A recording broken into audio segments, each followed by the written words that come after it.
నేను గర్వపడేది, నేను సంతోషపడేది ఏందో తెలుసా? నా సొంతగా మా తాత మా నాన్న ఏ కోణంలో కూడా ప్రియులారా నాకు మందిరము సేవలో సహకరించారు. సొంతగా కష్టపడి, సొంతగా ప్రయాసపడి ఈరోజు దేవుని రాజ్యములోకి ధారాళంగా వెళ్ళి నేను లెక్క అప్పగించగలుగుతాను. స్తోత్ర. టమాటాలు కొనటానికి నూనె పోసుకురావడానికి చిట్టీలో పోసేవాళ్ళు ఆ రోజు. ఒకవేళ వెళ్ళి 4 వస్తువులు కొనుక్కొని 5వ వస్తువుకు డబ్బులు కనుక లేకపోతే సిగ్గుతో ఆ వస్తువు అక్కడ పెట్టి జకరి హాస్పిటల్ దగ్గర తల వంచుకొని వెళ్ళిన రోజులు. కానీ నా విశ్వాసాన్ని విడిచిపెట్టలేదు. నా విశ్వాసములో అస్థిరత్వం రాలేదు. నా విశ్వాసములో ఏ రోజు కూడా నేను సన్నగిల్లలేదు. నా విశ్వాసములో నేను బలపడ్డాను.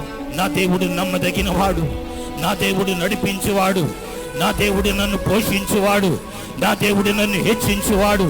నీ విశ్వాసములో నువ్వు స్థిరపరచబడ, దేవుడు అద్భుతం చేస్తాడు.